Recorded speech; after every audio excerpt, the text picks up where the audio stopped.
Hello and welcome to this month's economic update where we review current market conditions. This month we saw some fragile conditions with regards to the COVID-19 outbreaks in New South Wales and Victoria, placing further pressure on an already fragile economy. This was also met and welcomed with news from the government with the extension of the JobKeeper and JobSeeker payments. Overall, we're seeing portfolios bounce back nicely from where we were 12 months ago.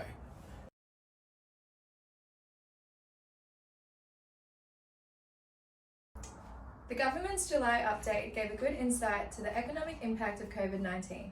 The economy saw a small decline in 2019-20 financial year and a larger fall is expected in 2020-21 so far.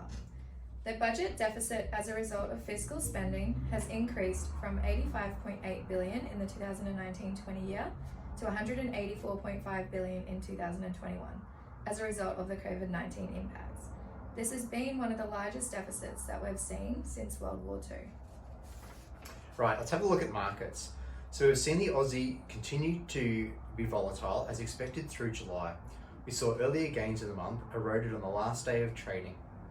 We've also seen an increase in gold values as investors ran to commodities to take cover from market volatility.